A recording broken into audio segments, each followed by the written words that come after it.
শুনছেন সবসময় রেডিও ফুর্তি, আর শুরু হয়ে গেল ভূত এফএম হন্টেড বাই এয়ারটেল। আর আপনি যদি আজকে সারাটা দিন আমার অনেক কষ্ট গেছে আর কি। আমরা পুরোটা সময় আপনার সঙ্গে ছিলাম আমি। আমাদের আজকে বিপিএল এর প্রথম ম্যাচগুলো আজকে মাঠে গড়ালো এবং সেই জন্য আপনাদেরকে লাইভ আপডেট জানিয়ে দিচ্ছি সারাদিন। এবং তারপরে এখন ভূত এফএম নিয়ে আপনাদের সামনে হাজির হয়েছে। আশা করছি যে সবাই মিলে আজকে বিপিএল এর উত্তেজনা শেষ করে এখন বেশ ঠান্ডা মাথায় ভূত এফএম এ আপনারা সবাই আমার সাথে যোগ দিয়েছেন, এবং যারাই এই মুহূর্তে ভূত এফএম শুনছেন তাদের সবাইকে অনেক অনেক ধন্যবাদ। অনেকেই হয়তো আনফরচুনেটলি আজকে শোটা মিস করতে পারেন। সো যারা মিস করতে পারেন এরকম সম্ভাবনা রয়েছে তাদেরকে বলি যে আপনি ইচ্ছা করলে আজকে শোটা যদি সামহাও মিস করেন তাহলে কালকে আবারও এই শোটা শুনতে পাবেন, এবং যে কোনো দিনই কালকের পর থেকে যে কোনো দিনই আপনি শুনতে পাবেন এয়ারটেল এম রেডিওর মাধ্যমে। এবং সেই জন্য আপনাকে যেটা করতে হবে, আপনার এয়ারটেল নাম্বার থেকে ডায়াল করতে হবে 4040, সিলেক্ট করতে হবে চ্যানেল 22, এবং আপনি তারপরে দেখবেন যে একে একে আপনার সামনে আপনাকে বিভিন্ন এপিসোডের অপশনগুলো দেওয়া হচ্ছে, এবং তার মধ্যে থেকে যে কোনো একটা এপিসোড সিলেক্ট করে আপনি শুনতে পারবেন, এমনকি আজকের এই এপিসোডটাও। And now listeners can get Bhoot FM tune as their caller tune, My Tunes from Airtel. যে টিউনটা এখন বাজছে সেই টিউনটার কোড হচ্ছে 92125 and you can activate it by sending a SMS. এবং সেই জন্য আপনি যেটা করতে হবে, মোবাইলের মেসেজ অপশনে গিয়ে টাইপ করে ফেলতে হবে CT স্পেস 92125 এবং পাঠিয়ে দিতে হবে 3123 নাম্বারে। দেখবেন যে এই টিউনটি আপনার কলার টিউন বা মাই টিউন হিসেবে সেট হয়ে গেছে। খুবই ইজি একটা ব্যাপার। আর তো আমি বললাম যে আজকে শোটা যদি সামহাও মিস করেন তাহলে সেটা কিভাবে শুনবেন। আরো একবার বলি, শুনছেন সবসময় রেডিও ফুর্তির সাথে আছে রাসেল, আমার সাথে আছে মাসুম, এবং আজকে আমরা শুরু করতে যাচ্ছি ভূত এফএম হন্টেড বাই এয়ারটেল। একটা খুবই দুঃখের ঘটনা আছে, তার আগে দুঃখের ঘটনার আগে অন্য একটা ঘটনা দিয়ে শুরু করব, এবং তারপর একটা দুঃখের ঘটনা আপনাদেরকে শোনাবো। দুঃখের এবং ভয়ের সবকিছু মিলিয়ে আর কি। আমার খুবই খারাপ লেগেছে, মনটা খুব খারাপ ঘটনাটা পড়ার পর থেকে। এনিওয়েজ, একজন লিসনার আমাদের, যে লিসনারের নাম হচ্ছে তার নাম হচ্ছে ইমন, এবং তিনি শ্যামলী মোহাম্মদপুর থেকে লিখেছেন, এবং তিনি বলছেন সেটা হচ্ছে যে তিনি বলছেন যে 10টা উপায় আছে ভূত দেখার বা প্যারানর্মাল কোনো কিছু দেখার বা জিন দেখার, যাই কিছু বলেন না কেন, সেটা 10টা উপায় আছে। তিনি এটা তার ভাষায় বলেছেন, আমি তার কথা বলে আপনাকে জানাচ্ছি। কর্নিয়া ট্রান্সপ্লান্ট যদি আপনি করেন তাহলে নাকি আপনার এরকম সম্ভাবনা থাকে যে আপনি যদি কোনো ডেড পার্সনের কর্নিয়া ট্রান্সপ্লান্ট করেন তাহলে আপনি দেখবেন যে আপনি হয়তো এরকম সম্ভাবনা থাকে টু সি দ্য ঘোস্ট। এছাড়াও যদি আপনি দেখেন যে কোনো প্রেগনেন্ট ওমেন যদি সুইসাইড করতে চায়, তাহলে মানে সুইসাইড করার মানসিকতা থাকে, তাহলে নাকি সেও এরকম দেখতে পারে। এবং এছাড়াও ওয়াইজা বোর্ডের কথা আপনারা সবাই জানেন। ওয়াইজা বোর্ডের মাধ্যমেও একটা দেখার সিস্টেম আছে। এবং মিডনাইট হাইড অ্যান্ড সিক, এই গেমটা যদি আপনি রাতের বেলায় খেলেন কোনো ডার্টি প্লেসে তাহলে আপনার একটা সম্ভাবনা বেড়ে যায়। ডার্ট মাস্ক বলে একটা ব্যাপার আছে, তা এখানে লেখা আছে এরকম যে dig up some soil from a dead man's কবর and apply them to your eyes, তাহলে একটা সম্ভাবনা থাকে। ওকে, আর কলিং হাংরি ঘোস্ট, আপনি যদি এরকম কোনো ঘোস্টকে ডাকেন তাহলে আপনি দেখতে পারেন। মিডনাইট হেয়ার কম্বিং, অর্থাৎ রাতের বেলা যদি আপনি চুল আঁচড়ান মানে কোনো in front of a mirror, তাহলে আপনার একটা সম্ভাবনা থাকে সেরকম দেখার, এবং আপনি যদি সত্যি মনে মনে চান। ওপেনিং আমব্রেলা, ছাতা যদি খুলে ফেলেন, open your umbrella indoors, you will see ghost after that. এবং যিনি লিখেছেন তিনি লিখেছেন my grandparents always disallow me to open umbrella endorse.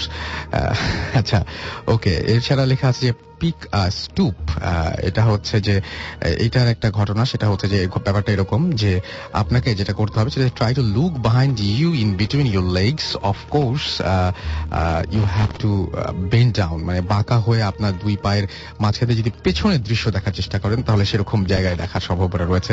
এগুলো সবই কিন্তু তার কথা, আমার কথা না। অ্যান্ড প্লে ডেড, অর্থাৎ dress up like a dead person and sleep, মানে আপনি যদি কোনো মৃত মানুষ বা কাফন টাফন এরকম কিছু পরে যদি আপনি ঘুমিয়ে পড়েন তাহলে আপনার একটা চান্স থাকে to go to the ghost world. এরকম একটা ঘটনা তিনি শেয়ার করেছেন আমাদের সাথে। তো এটা আমি পড়লাম যেহেতু উনি মানে পাঠিয়েছেন, এবং আমার কাছে বেশ একটু অন্যরকমই লেগেছে যে আসলে উনি এরকম বের করেছেন কোনো একটা কিছু থেকে খুঁজে টুজে বের করেছেন। সো আমি পড়ে ফেললাম সেই ঘটনাটা। এনিওয়েজ, এছাড়াও আমার কাছে এখন একটা ঘটনা রয়েছে, সেই ঘটনায় আমি যাচ্ছি। মূল যে ঘটনাটি সেই ঘটনায় আমি যাচ্ছি। যাই হোক, আমি দেখতে পাচ্ছি আমাকে তানহা মাইম ময়মনসিংহ থেকে এসএমএস করেছেন, বলছেন আজকে প্রথম তিনি শুনছেন এবং বলছেন যে ভালো লাগছে, থ্যাংক ইউ সো মাচ আমাদের সাথে থাকার জন্য। তুষার আমাদেরকে ইউনিভার্সিটি থেকে, বিএল ইউনিভার্সিটি কলেজ থেকে লিখেছেন যে আচ্ছা তিনি বলছেন যে ভূত এফএম তার অনেক বেশি ভালো লাগে। স্বরূপ রামপুরা থেকে লিখেছেন যে ঢাকা থেকে ভাইয়া, আচ্ছা প্রথমটা শুনে এক্সাইটেড লাগলো, ওকে ট্রাই করতে পারেন, কিন্তু আপনি প্রথম যেভাবে মানে কতগুলো নিয়ম কানুন বলে দেওয়া হয়েছে সেই নিয়ম কানুন অনুযায়ী আপনি ইচ্ছা করে ট্রাই করতে পারেন। শিলা সিলেট থেকে আমাদের এসএমএস করেছেন, এছাড়াও আমাদের এসএমএস করেছেন সাদ্দাম ফ্রম ময়মনসিং এবং আমাকে সাইদুল, ফয়সাল, লিওন, মেহেদি, রুবেল, শাওন, রুবি, দালিয়া, আরজু, হাফিজা বরিশাল থেকে এসএমএস করেছেন, এরা সবাই মিলে। এছাড়া আমাকে আদনান, আনিসুল, আমিনুল ময়মনসিং থেকে এসএমএস করেছেন, খুব ভয় লাগছে তাদের। রাব্বি আমাকে ত্রিশাল থেকে এসএমএস করেছেন, রাহুল আমাদেরকে এসএমএস করেছেন আবিদ, এসএমএস করেছেন অমিত এবং সজীব পটুয়াখালী থেকে। এছাড়া আমাকে শিহাব শনির আখড়া থেকে এসএমএস করেছেন, নজরুল ইসলাম সুজন আমাকে এসএমএস করেছেন বাসাবো থেকে। এছাড়াও আমাকে নাহিদ খুলনা থেকে এসএমএস করেছেন, তার খুব ভয় লাগছে এটা তিনি জানিয়েছেন। চট্টগ্রাম থেকে সানি এসএমএস করেছেন, বলেছেন যে আমি এসএমএস পড়ি না কেন, আমি তো পড়লাম।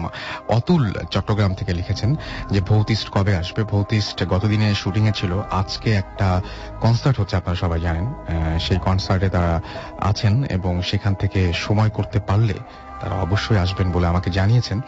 শুভ আমাদের এসএমএস করেছেন, লাভলু এসএমএস করেছেন, এছাড়া আমাকে এসএমএস করেছেন নতুন, এসএমএস করেছেন আমাকে আলী সহ আরো অনেকে যারা এসএমএস করতে চান কিন্তু নিয়মটা জানা, তাদেরকে নিয়মটা বলে দিই। আপনার এয়ারটেল নাম্বার থেকে বা অন্য যে কোনো নাম্বার থেকে টাইপ করুন SHOUT শাউট স্পেস আপনার নাম স্পেস আপনার মেসেজ আর পাঠিয়ে দিন 9840 নাম্বারে। আমাদের সঙ্গে আমাদের গেস্ট উপস্থিত আছেন আজকে, তার কাছে আমরা যাব এবং তার ঘটনা আমরা শুনবো।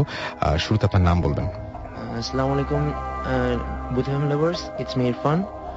ইরফান, আপনি তো চট্টগ্রামের, সো আপনি নিশ্চয়ই আজকে খেলা দেখেছেন বিপিএল এ চট্টগ্রাম চিটাগং কিংস আজকে উইন করেছে, কেমন লাগছে আপনার কাছে? অবভিয়াসলি ভালো লাগতেছে, কারণ মানে যদি বলতে যাই তাহলে I am fan of my friend Tamim, because he is my friend.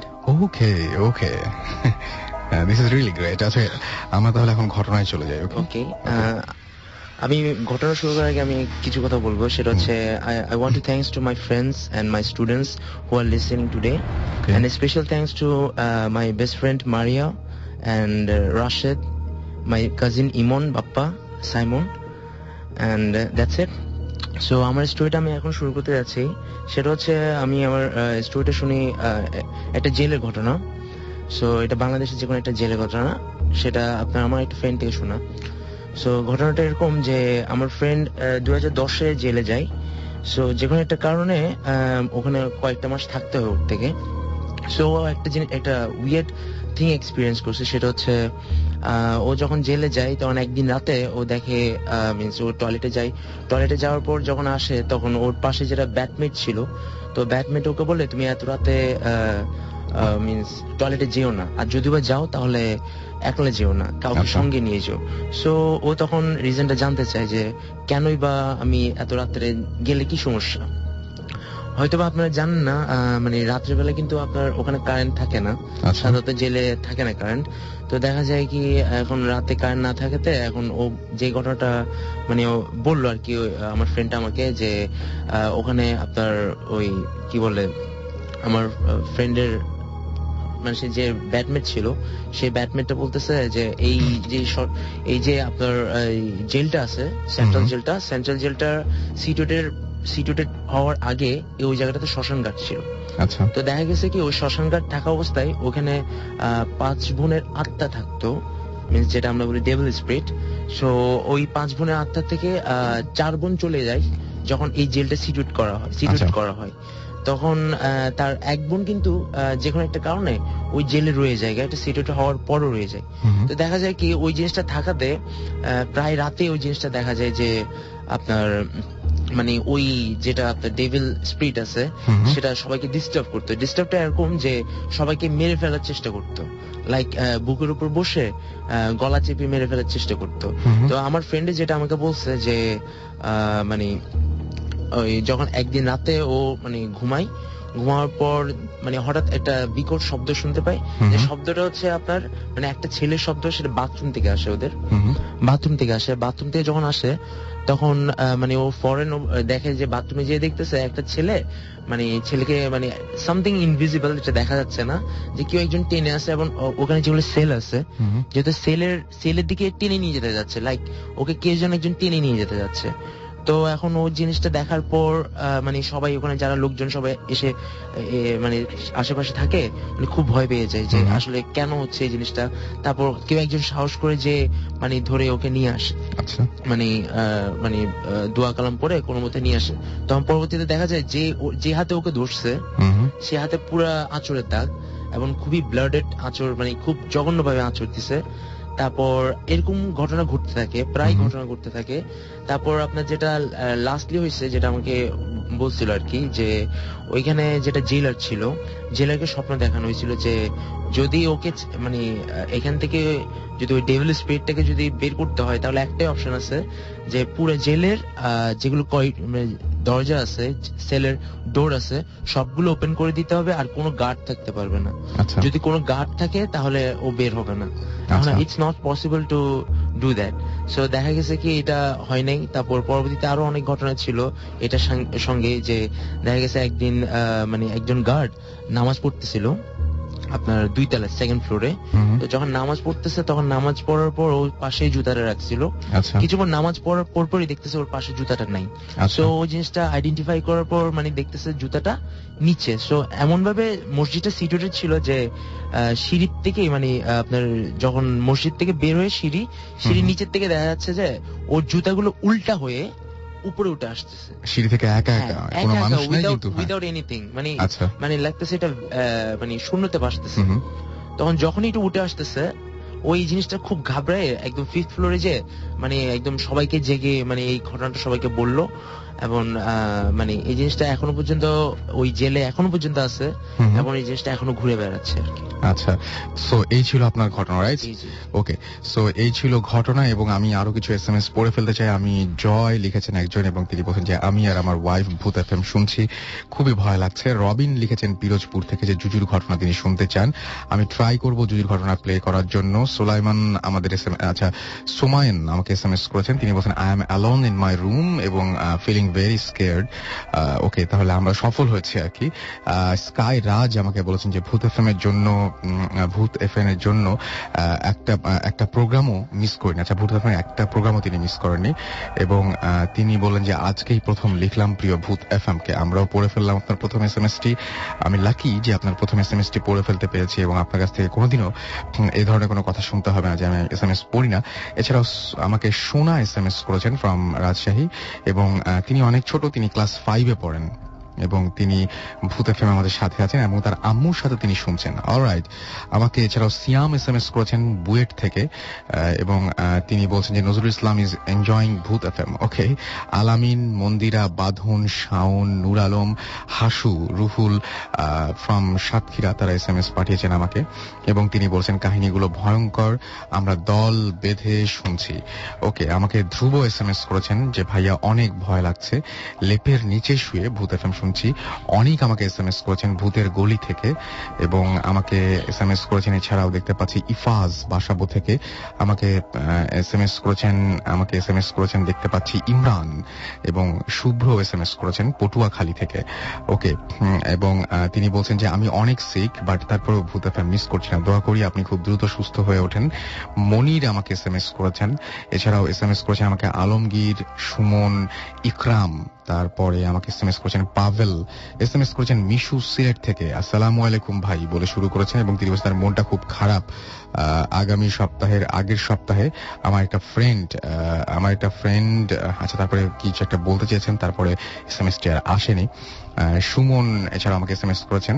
So আপনারা যারা SMS করছেন এবং যারা SMS করতে চান পরবর্তীতে তারা SMS করতে পারেন এবং নিয়মটি আমি আরো একবার বলে দিচ্ছি। আপনার এয়ারটেল নাম্বার থেকে বা অন্য যে কোনো নাম্বার থেকে টাইপ করুন SHOUT শাউট স্পেস আপনার নাম স্পেস আপনার মেসেজ আর পাঠিয়ে দিন 9840 নাম্বারে। আর এছাড়াও আমাদের সাথে আরো গেস্ট রয়েছেন, তাদের মধ্যে থেকেও আমরা আরেকজনের কথা শুনবো আর কি। সো আপনি শুরু করেন, আপনি একটা ঘটনা বলতে চাইছিলেন এটা। Hi everyone, this is Farnan. আমি এসিসিএ পড়ছি এবং ইনএইচ চার্টার্ড একাডেমিতে আমি পড়ছি। তো আমি আজকে আপনাদের সাথে আজিমপুর কবরস্থানের একটা ঘটনা শেয়ার করতে চাই এবং এটা অনেক আগের ঘটনা, রাইট? অনেক আগের ঘটনা এবং এই ঘটনাটা আমি এক্স্যাক্টলি আমার আঙ্কেলের কাছ থেকে শুনেছি এবং একই ধরনের ঘটনা আমি আমার একটা কাজিন যাত্রাবাড়ি থাকে, ওর নাম হচ্ছে রাতুল, ওর কাছ থেকেও একই ধরনের ঘটনা শুনতে পাই। তো ঘটনাটা বেশ পুরনো, প্রায় 35 থেকে 40 ইয়ার্স পুরনো এই ঘটনা। এবং আরেকটা কথা, যেটা এখন আমরা আজিমপুর কবরস্থানটাকে ঠিক যেভাবে দেখি, ঠিক ওই সময়টাতে ঠিক এরকম ছিল না। অনেক বেশি গভীর ছিল, ঝোপঝাড় ছিল, প্লাস মানুষ হয়তো ভিতরে ঢুকতো না। সন্ধ্যার পর প্রায় বিকালের পরেও কেউ ঢুকতে ভয় পাইতো, শিয়ালের ভয় ছিল, অনেক ধরনের ভয় ছিল তখন। তো ঠিক সেই সময় ঘটনাটা ঘটে এবং আমার আঙ্কেল আমাকে এই ঘটনাটা শেয়ার করেন এবং হয়তো আপনাদের অনেকেও হয়তো এই ধরনের ঘটনা শুনে থাকবেন। তো আজকে এই জন্যই আসলে আপনাদের কাছে এই ঘটনাটা শেয়ার করা আমার। তো ঘটনাটা হচ্ছে, আমার আঙ্কেলের একজন রিলেটিভস মারা যায় এবং তাকে আজিমপুর কবরস্থানে দাফন করা হয়। তো দাফন করার আগে যে যারা কবর খোঁড়ে তাদের দিয়ে প্রথমে কবর খোঁড়া হয় এবং সেই কবরটাকে দেখার জন্য আমার আঙ্কেল সেটা দেখতে যান যে আসলে ঠিকমতো খোঁড়া হলো কিনা। তো সে যখন ওই কবরটা দেখতে যান তখন সে দেখেন যে একটা লোক ওই কবরটার মধ্যে, মানে কবরটা তো চার কোণা থাকে এবং কাটা থাকে, প্রথমে যে মাটি উঠানো থাকে। তো ঠিক সেই সময়টাতে তখন দেখে যে একটা লোক সেই কবরটাতে বসে আছে। আচ্ছা, মানে দাফনের আগে ঠিক এটা। আচ্ছা, একটা লোক মানে ওই কবরটাতে বসে আছে, পা ঝুলিয়ে বসে আছে। তো লোকটার পরনে ছিল একটা ছেঁড়া পাঞ্জাবি এবং ছিল একটা ছেঁড়া লুঙ্গি। তো এটা দেখার পরে আমার আঙ্কেল মানে খুব একটা কথা বলে না, মনে করে যে হয়তো উনি হয়তো কোনো ফকির হবেন। তো এই জন্য সে তেমন আর কোনো তাকে রেসপন্স করে না, মানে কিছু বলেও না, জিজ্ঞেস করে না, সে জাস্ট ওখান থেকে চলে আসে। তারপরে যথা রীতি অনুযায়ী মানে লাশ দাফন করা হয়।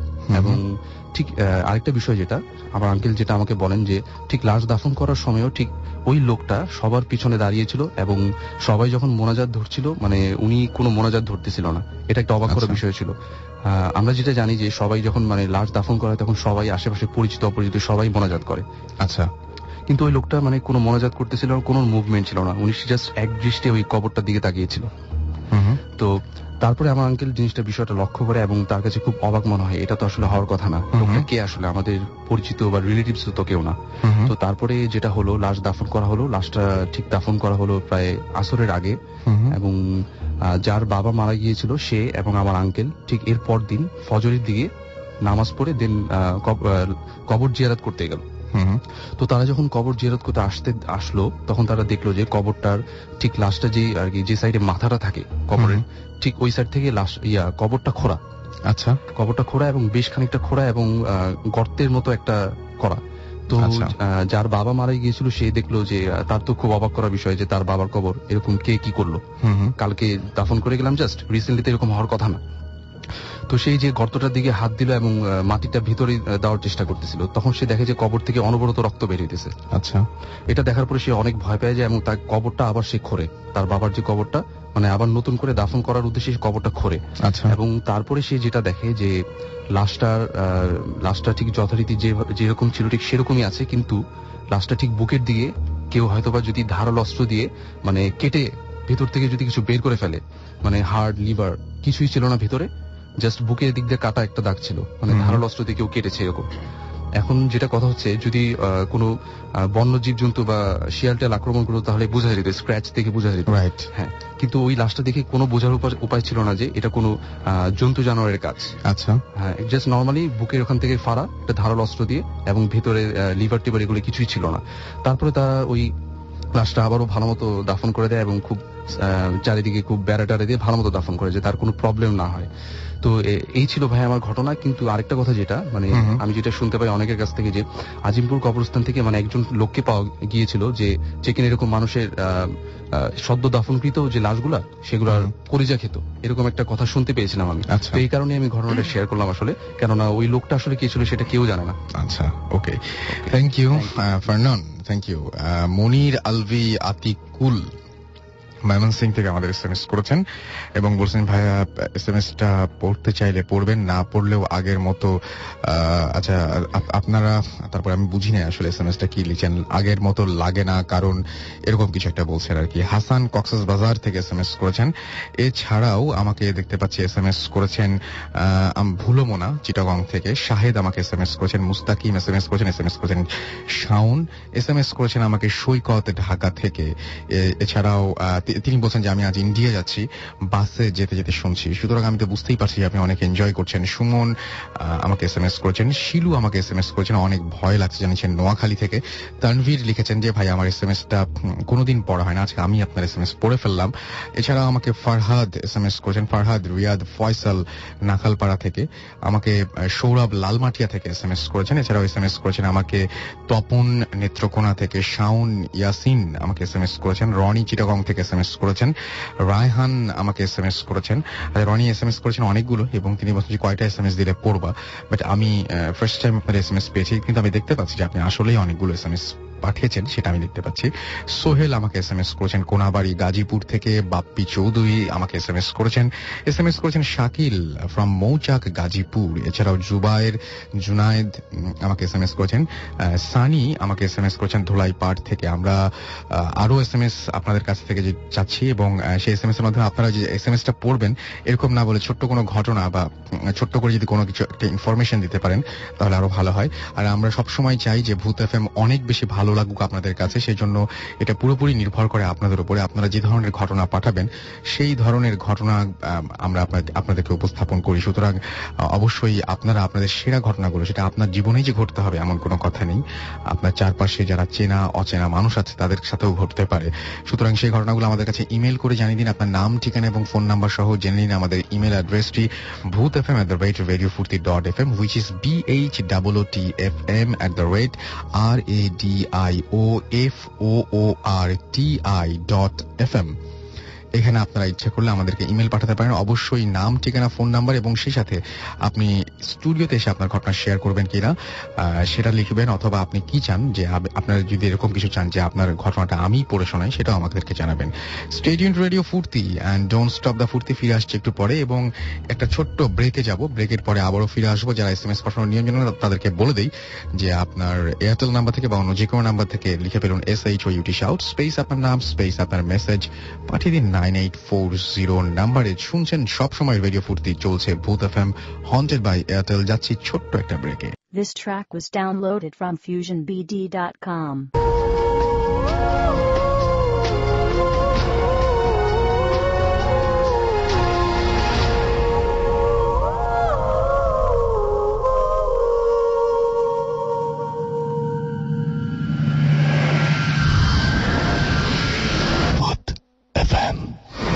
Haunted by Airtel.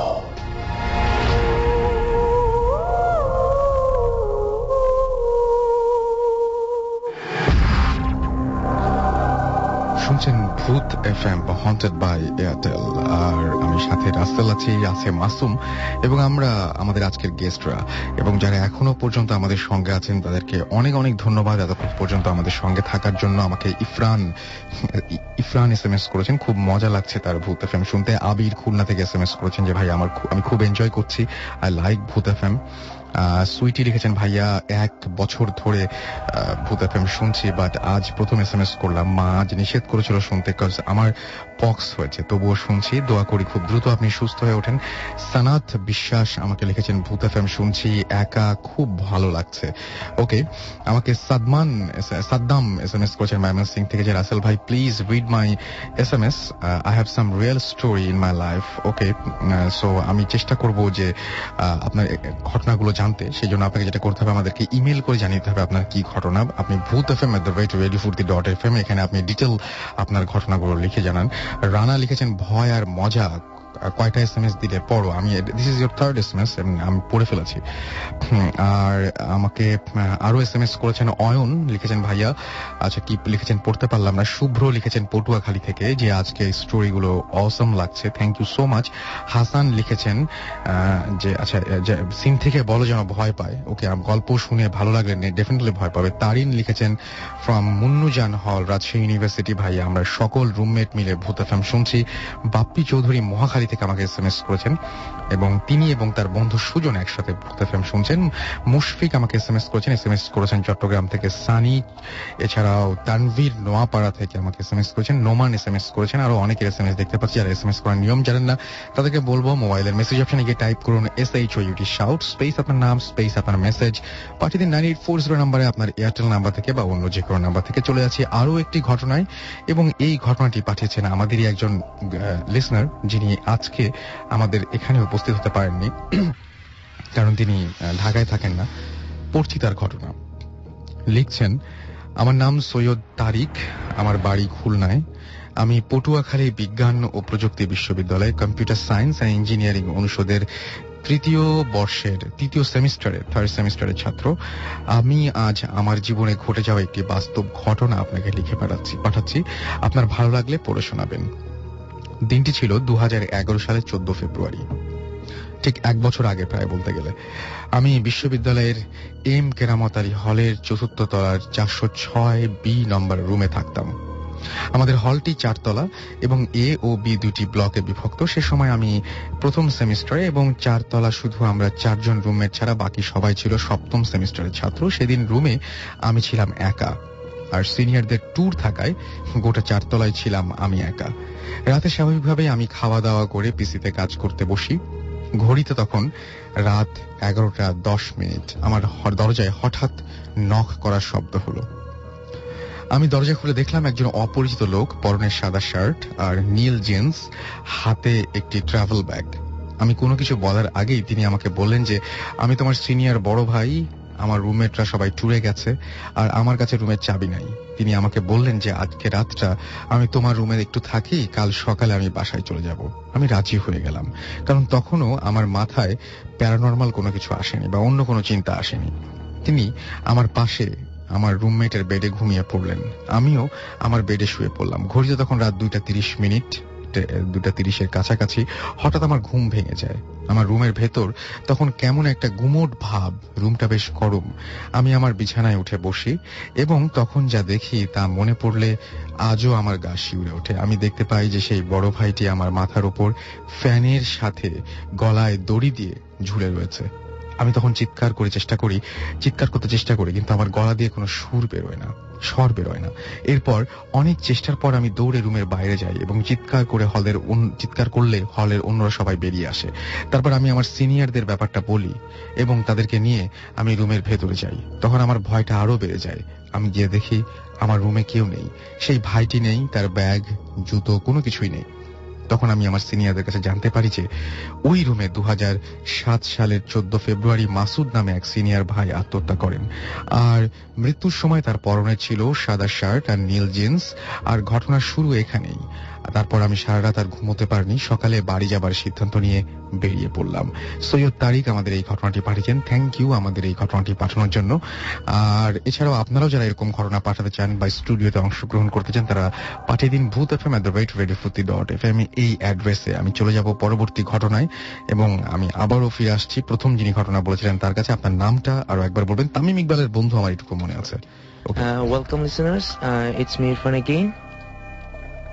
আমি এখন যে স্টোরিটা শেয়ার করতে যাচ্ছি সেটা আমার নিজের সাথেই ঘটা।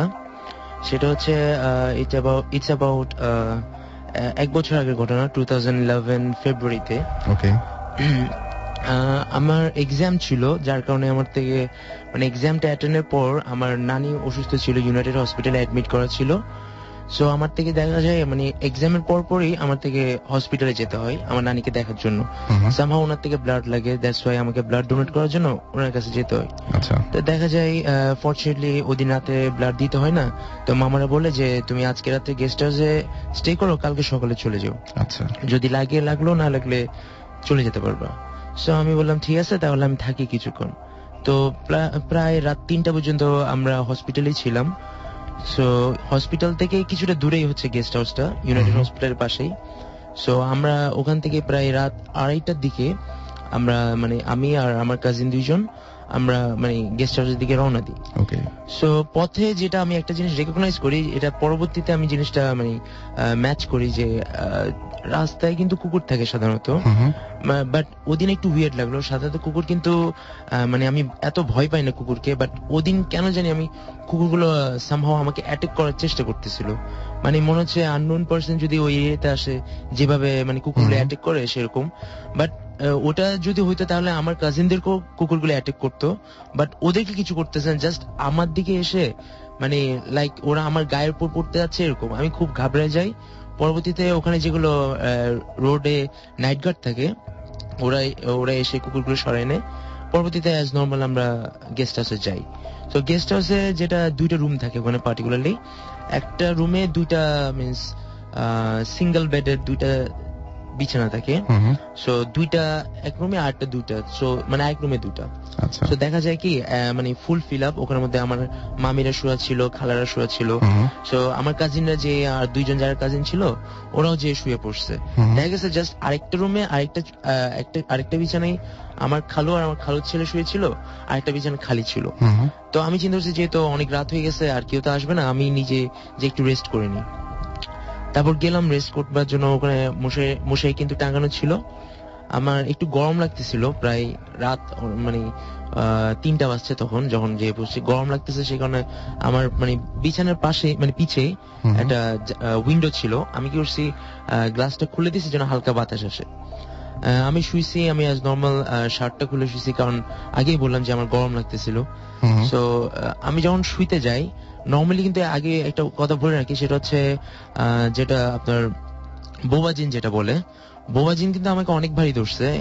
এটা আমার জন্য বলতে গেলে একরকম নর্মাল ব্যাপার। কিন্তু ওইটা কি ছিল ওইটা আমি এখন ওই জন্য ডেফিনেশন দিতে পারবো না। এক কথা যদি বলতে চাই, আমি যখন ডান কাত হয়ে ফিরি তখন আমার প্রায় খানিকটা ঘুম এসে যায়। তখন আমি যে জিনিসটা রিয়েলাইজ করি যে মিন্স হালকা একটা গরম বাতাস পিছের থেকে আসতেছে, আর আমি ওইটা ফিল করি জাস্ট আমার মাথায় চুলের মধ্যে লাগতেছে বাতাসটা। আচ্ছা। যখন আমি এই জিনিসটা রেকগনাইজ করি মানে তখন আমার প্রায় ঘুম, সেই কারণে আমি আর ওই জিনিসটা ভালো মতো দেখার চেষ্টাও করি না। বাট মোস্ট ইন্টারেস্টিং পার্ট এই জায়গায় যে ওই গরম বাতাসটা পরপরই আমি একটা চরম পেইন ফিল করি, যেন যদি আপনার পিছে মাথার স্কালের উপর যদি কেউ নখ বসায় যদি মাথার ভিতরে যদি ঢুকায় আপনার ব্রেইনটা বের করার চেষ্টা করে, ঠিক যেরকম ফিলিংসটা হয় আমি এক্স্যাক্টলি সেম ফিলিংসটা মানে ফিল করতেছিলাম অন দ্য স্পট। আমি অনেক কষ্ট করে আল্লাহর নাম দেখে সূরা কালাম পড়ে অনেক কষ্ট করে চোখটা খুলছি। খুলে আমি সোজা মানে বিছানায় বসে গেলাম। আমি জিনিসটা খেয়াল করার চেষ্টা করছি যে জিনিসটা কেন হচ্ছে, হয়তো বা এটা হ্যালুসিনেশন হতে পারে। আগে দিয়ে বলে রাখি ওই বাসাটা কিন্তু নতুন, আমরা যে গেস্ট হাউসে উঠছি সেটা কিন্তু মানে বলতে গেলে একদম নতুন, আমরা নতুনই ছিলাম, ওটা ফ্ল্যাট বাসার মতো। সো এখন ওই জিনিসটার পর আমি খুব একটু মানে রেকগনাইজ করার চেষ্টা করি যে এটা কেন হচ্ছে। তখনই মানে কিছু পরপরই দেখি যে আমার মশারি যেটা ছিল সেটা সামহাও নড়তেছে, কিন্তু ফ্যান চালানো ছিল না। বলে রাখি ফ্যান চালানো ছিল না, মশারি নড়তেছে।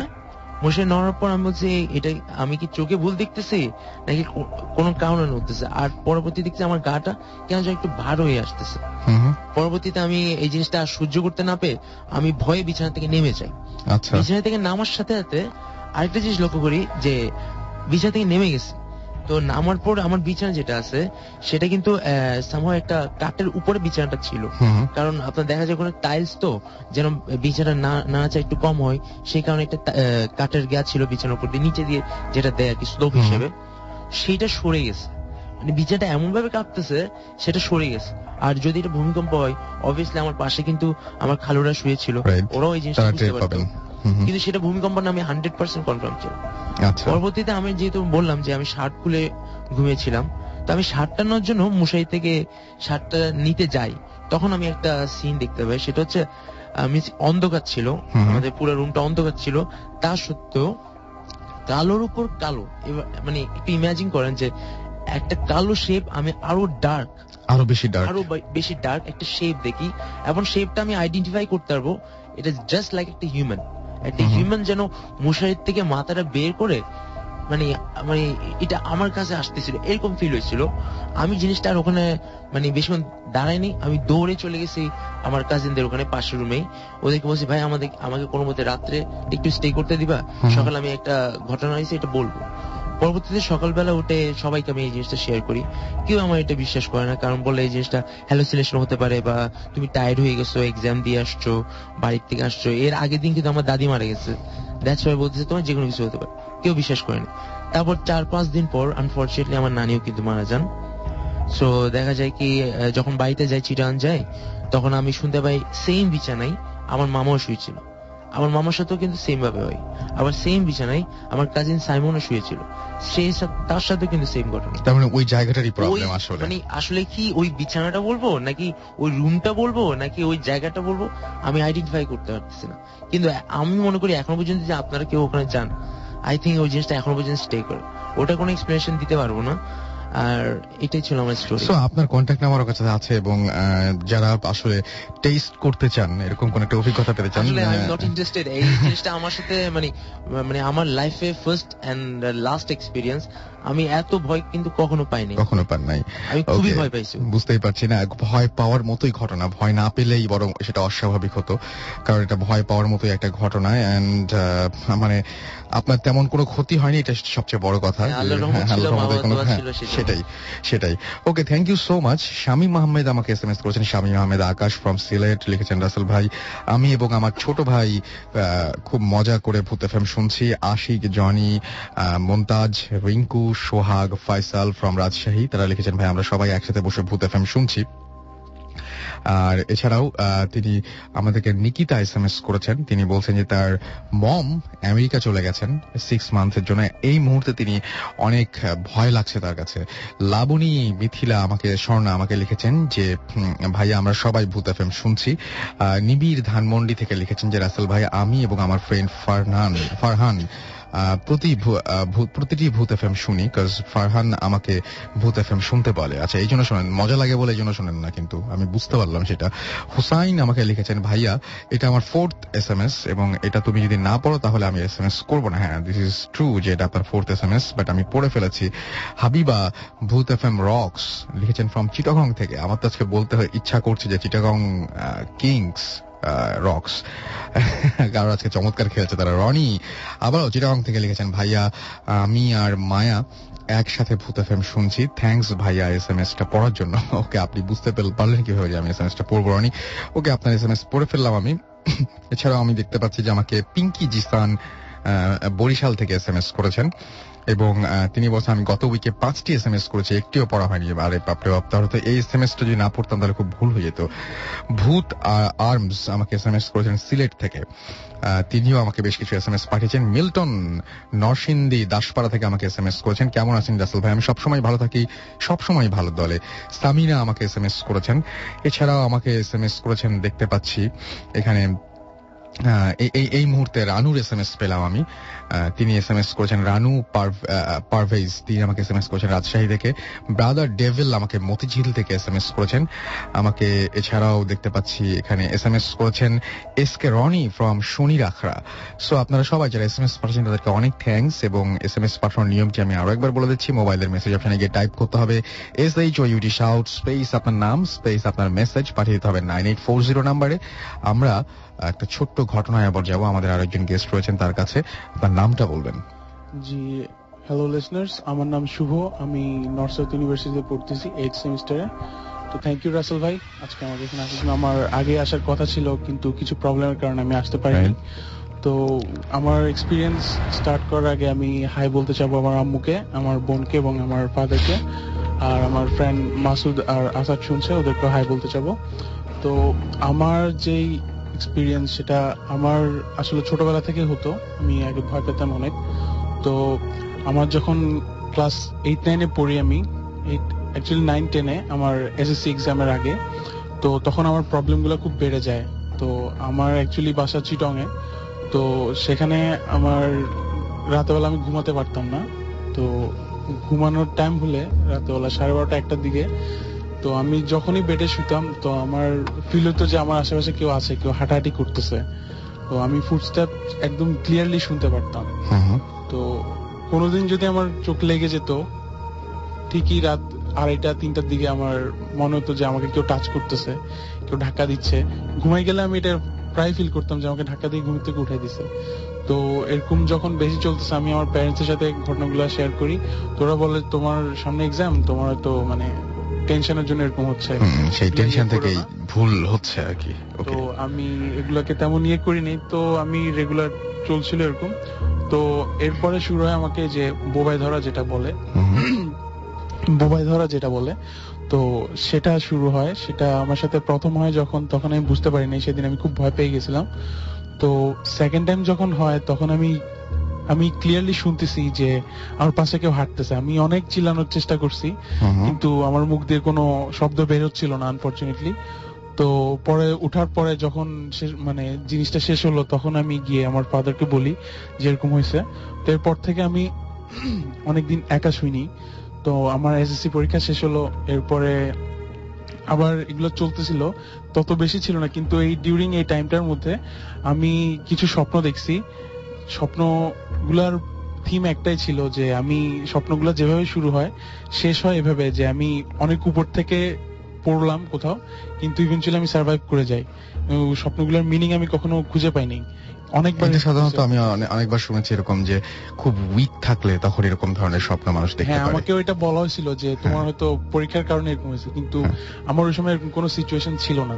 এটা হচ্ছে তো আমি এটা আগে রিয়েলাইজ করি নাই তো প্রবলেমটা কোথা থেকে আসতেছে। তো আমি আমার এসএসসি পরীক্ষার পরে লাইক 3-4 মাস পরে আমি ফোনে কথা বলছিলাম ফ্রেন্ডের সাথে। তো হঠাৎ করে আমার জানলার পাশে ছিলাম, তো আমার বাসা 6 তলায়।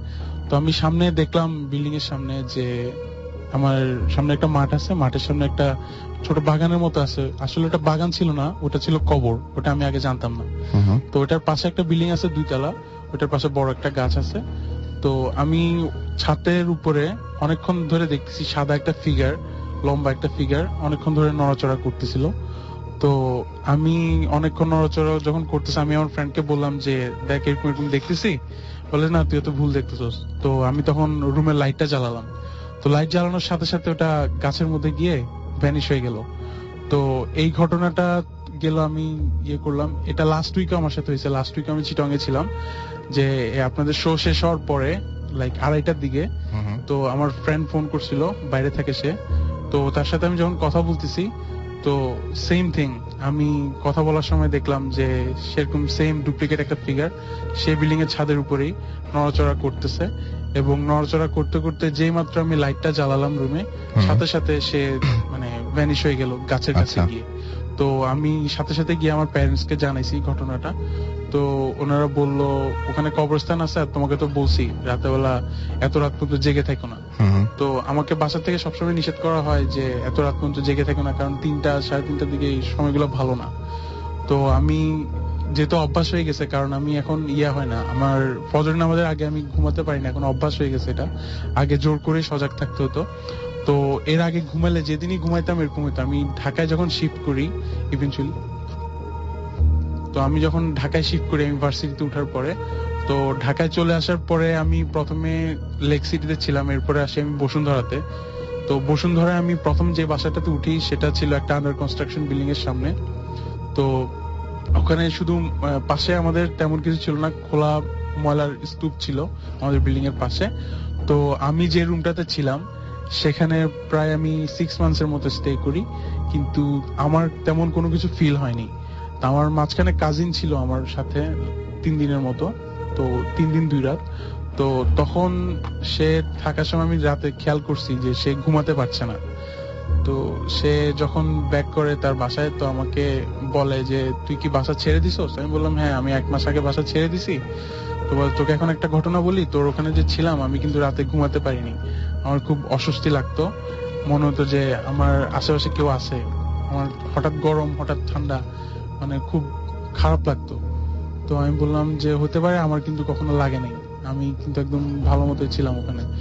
তো আমি চলে আসার পরে ওখানে আমার একটা ফ্রেন্ড উঠে সেম জায়গাতে, সেম রুমে।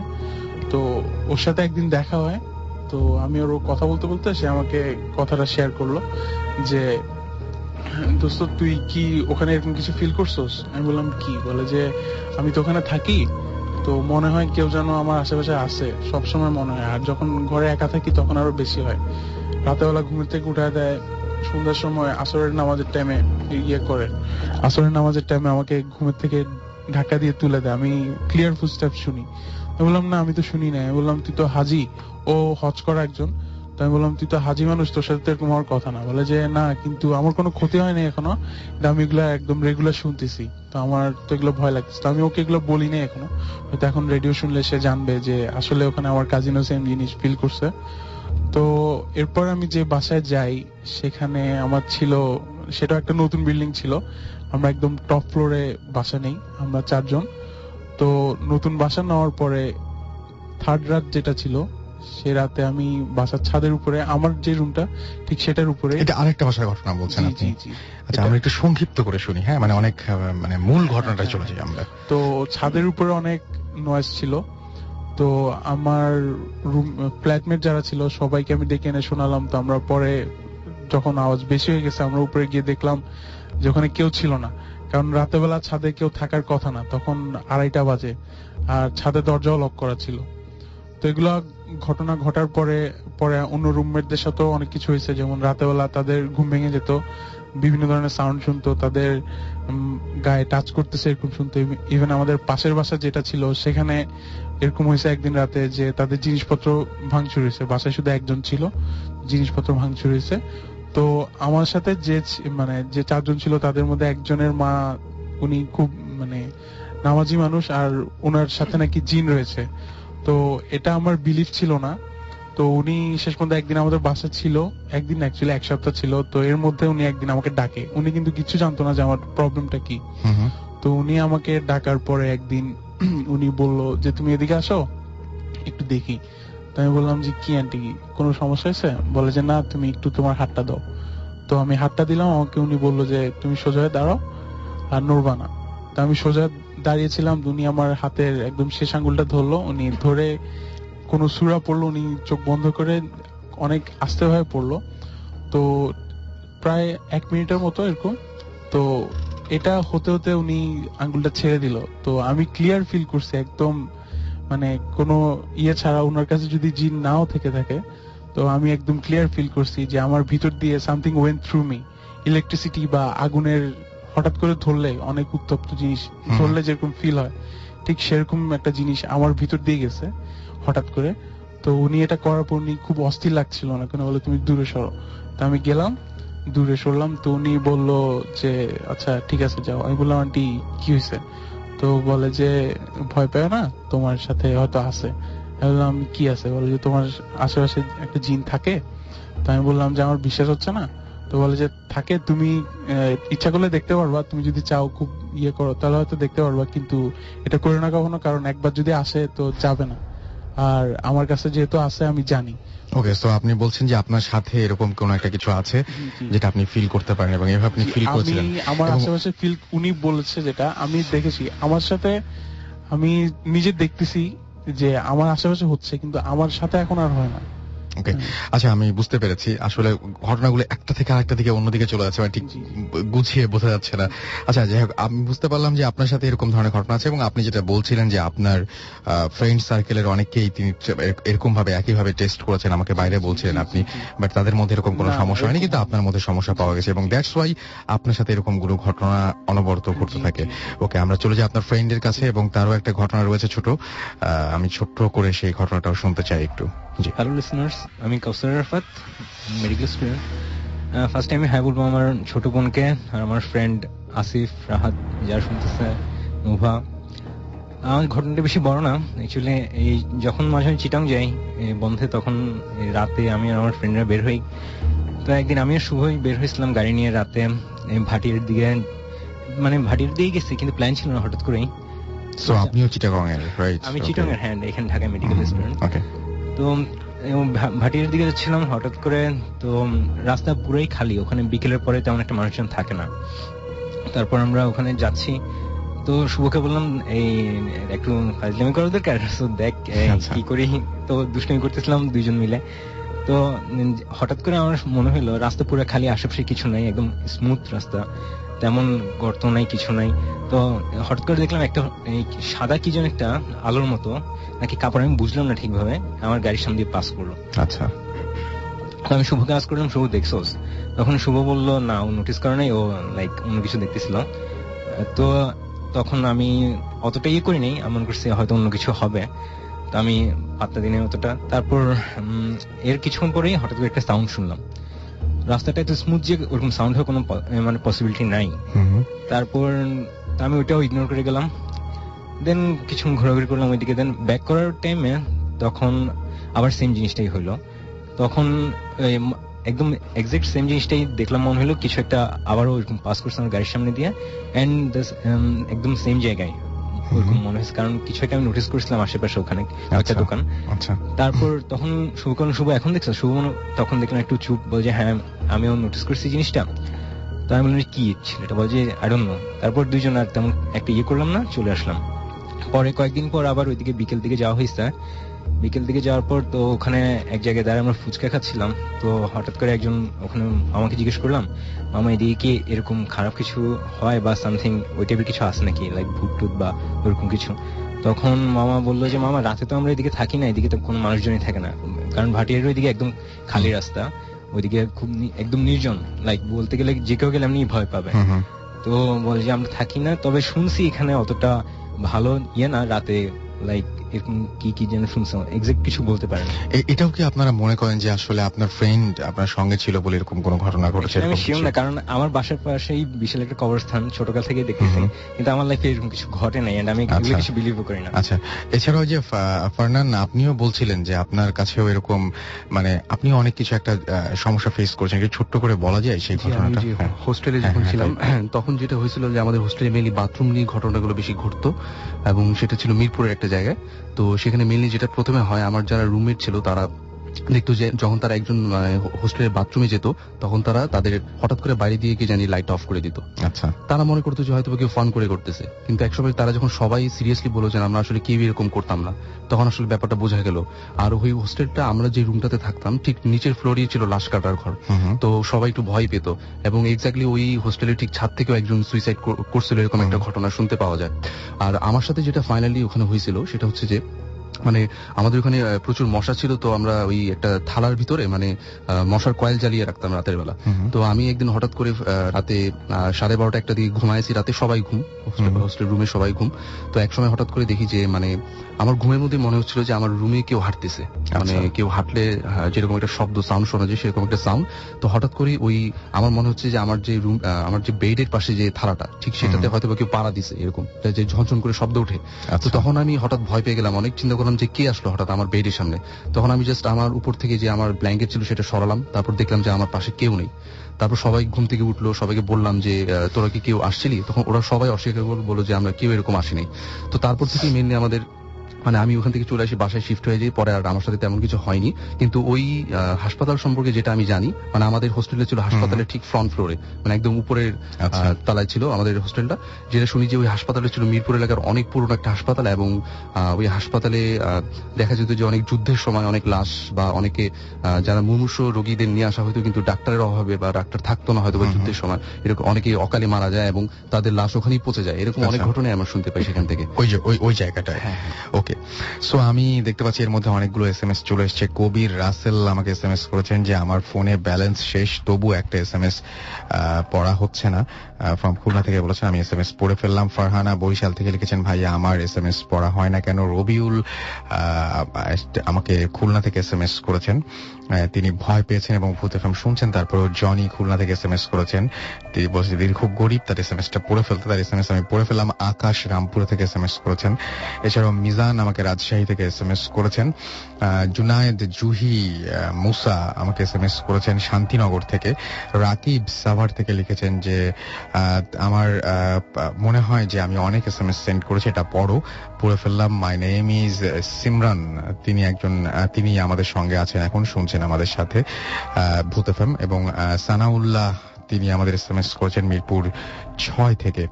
অলরাইট, এছাড়াও দেখতে পাচ্ছি যে আরো অনেকেই আমাকে এসএমএস করেছেন, তার মধ্যে শাহেদ চট্টগ্রাম থেকে আমাদেরকে, তাইফুর রামপাল তিনি বলছেন যে রাসেল কেমন আছো, সবসময় ভালো থাকি, সবসময় ভালোর দলে। এছাড়াও আমাকে এসএমএস করেছেন দেখতে পাচ্ছি রাজু হচ্ছে জালালাবাদ থেকে আমাদের এসএমএস করেছেন, মাহি, মৌরিন, রিমা, স্বর্ণা সিলেট থেকে আমাদের এসএমএস করেছেন। সব কাজিন বসে তারা একসাথে ভূত এফএম শুনছেন। থ্যাংক ইউ আমাদের সঙ্গে যারা এখন আছেন এখন পর্যন্ত, তাদের সবাইকে অনেক ধন্যবাদ আমাদেরকে। এছাড়াও দেখতে পাচ্ছি এসএমএস করেছেন আজওয়াদ সহ আরো অনেকে। এছাড়াও আমাদেরকে চিটাগং থেকে কেউ একজন এসএমএস করেছেন, তারা সবাই বলছেন আমি, জয়, নাইনা, জেরিন, হাসিব, তারা 5 জন ভূত এফএম শুনছেন। আমাকে মিল্টন আবারও দাসপাড়া নরসিংদী থেকে এসএমএস করেছেন। ওকে, সো যারা এসএমএস করতে পারেননি বা এসএমএস করতে চাচ্ছেন তাদেরকে নিয়মটি আরো একবার বলে দিচ্ছি। মোবাইলের মেসেজ অপশনে গিয়ে টাইপ করুন SHOUT শাউট স্পেস আপনার নাম স্পেস আপনার মেসেজ পাঠিয়ে দিন 9840 নাম্বারে। আমি চলে যাচ্ছি পরবর্তী ঘটনায়। আমার কাছে একটি ছোট্ট ঘটনা রয়েছে এবং এই ঘটনাটি পাঠিয়েছেন আমাদের একজন লিসনার। সেই ঘটনাটি আমি আপনাদের শোনাবো। আমাকে লিখেছেন যে হ্যালো, আমি মোহাম্মদ মহিনুল ইসলাম রনি, আমি ফার্মগেট ঢাকা থাকি। আমি এখন যে ঘটনাটা বলবো তা আমার দাদির কাছ থেকে শোনা। আমার দাদির মতে ঘটনাটি সত্যি। বর্তমানে আমার দাদি খুব অসুস্থ, তাই আপনারা সবাই তার জন্য দোয়া করবেন। আমার ঘটনা শুরু এখানে এক গ্রামে, যদিও দাদি গ্রামের নাম বলেননি। সেই গ্রামে এক দম্পতি ছিল, তাদের কোনো সন্তান ছিল না। তবে সেই মহিলা খুব রূপচর্চা করত এবং সাজগোজ করে থাকতো। তার স্বামী ও তার গুরুজনের কথা মানত না। একদিন হঠাৎ সেই মহিলা কঠিন জ্বরে মারা যায়। পরে তাকে দাফন করা হয়।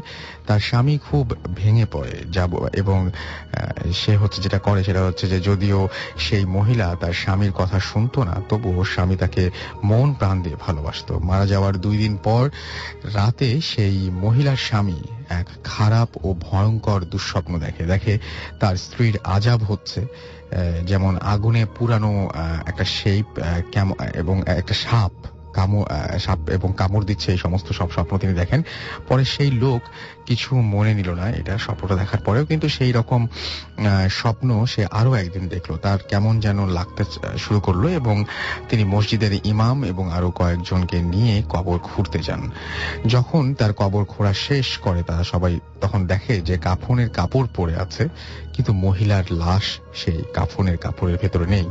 তারা খুব ভয় পায় এবং অবাক হয়, কারণ মাত্র 4-5 দিনের মধ্যে লাশ মাটির সাথে মিশে যেতে পারে না। আবার শিয়াল যদি খেয়ে থাকে তবে তার চিহ্ন থাকতে হবে, সেই চিহ্ন ছিল না। পরে লোকটা তার ঘরে ফিরে যায়। হাত মুখ ধুয়ে যখন খাটের দিকে তাকায়, সে দেখতে পায় যে একটা মহিলা শুয়ে আছে, তার দিকে তাকিয়ে আছে এবং তার শরীরের নানা স্থানে আঘাতের দাগ। তার চোখ নেই, সেখান থেকে রক্ত পড়ছে এবং হাত পায়ের আঙুল নেই, ঠোঁটো কাটা এবং মাথায় একটাও চুল নেই। লোকটি দেখে এবং সে সেই স্থানেই জ্ঞান হারায়। এর কিছুদিন পরে লোকটি মারা যায় এবং কোনো একটি কারণে লোকটার কবর তার স্ত্রীর কবর থেকে অনেক দূরে কাটা হয়। এই হলো তার দাদির কাছ থেকে শোনা ঘটনা এবং দাদি বলেছেন যে এটা সত্যি এবং দাদির মতে সেই মহিলার এই অবস্থা হয়েছিল কারণ মহিলাটি ছিল ঠিক মান্যগণ্য করতো না বা ঠিকভাবে থাকতো না বলেই এরকম একটা ঘটনা ঘটেছিল এবং সবার সাথে খারাপ ব্যবহার করতো, তার ফলশ্রুতিতে এটা হয়েছে। এটাই তার দাদির মতামত আর কি। এনিওয়েজ, আমরা পরবর্তী ঘটনায় যাব, তবে তার আগে একটা ছোট্ট ব্রেক নেব। তার আগে বলি যে ব্রেকের পরেও আমাদের সাথে দারুণ দারুণ সব ঘটনা থাকছে। So stay tuned two radio ফুর্তি এন্ড ডোন্ট স্টপ দ্য ফুর্তি। ফিরে আসছি একটা ব্রেকের পরেই। This track was downloaded from FusionBD.com.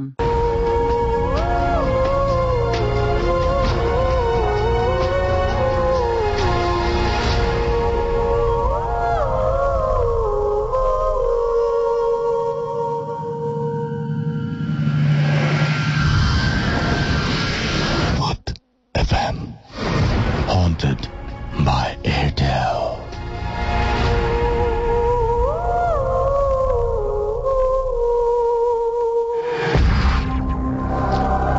শুনছেন সবসময় রেডিও ফুর্তি আর চলছে ভূত এফএম হন্টেড বাই এয়ারটেল। আমি রাস্তেলের সাথে আছি, আমাদের সঙ্গে রয়েছে মাসুম এবং আমাদের আজকের গেস্টরা। আর আজকে সামহাও যদি এই শোটা আপনারা আনফরচুনেটলি মিস করে ফেলেন তাহলে চিন্তার কোনো কারণ নেই, কারণ আপনি এয়ারটেল এম রেডিওর মাধ্যমে আবারও এই শোটা শুনতে পারবেন। আমার মনে হচ্ছে কিছুক্ষণের মধ্যে আমার গলা ভেঙে যাবে।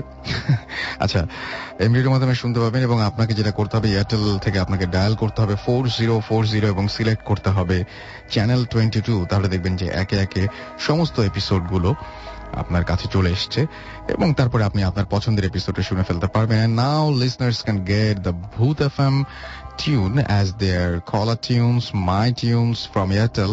Bhoot FM tune code is 92125 and you can activate it by sending a SMS. সেই জন্য আপনাকে যেটা করতে হবে, আপনার মোবাইলের মেসেজ অপশনে গিয়ে টাইপ করতে হবে CT স্পেস 92125 এবং সেন্ড করে দিতে হবে সেই এসএমএসটি 3123 নাম্বারে। যারা এসএমএস করছেন তাদেরকে বলি, যদি আমাদের সাথে এসএমএস করে কানেক্টেড থাকতে চান তাহলে আপনাকে যেটা করতে হবে, মোবাইলের মেসেজ অপশনে গিয়ে টাইপ করে ফেলতে হবে SHOUT শাউট স্পেস আপনার নাম স্পেস আপনার মেসেজ, পাঠিয়ে দিতে হবে 9840 নাম্বারে। আচ্ছা, আমাকে এছাড়াও আমাকে বাঁধন এসএমএস করেছেন এবং আমাকে তিনি বলছেন যে ভাই, আমার ছেলে অন্তর আজ 10টা থেকে ওয়েট করছে এবং ভূত এফএম শোনার জন্য, এখনো খুব খুশি। ওকে, এত রাত পর্যন্ত যে এখনো জেগে আছে অন্তর, এই জন্য থ্যাঙ্কস অন্তরকে। শওকত নাজাত ঢাকা থেকে আমাকে এসএমএস করেছেন। তিনি বলছেন যে আমরা হাজবেন্ড ওয়াইফ একসাথে ভূত এফএম শুনছি বেবিকে ঘুম পাড়িয়ে। বাবা, খুব ভালো কাজ করেছেন, নাহলে ডিস্টার্ব হতো হয়তো।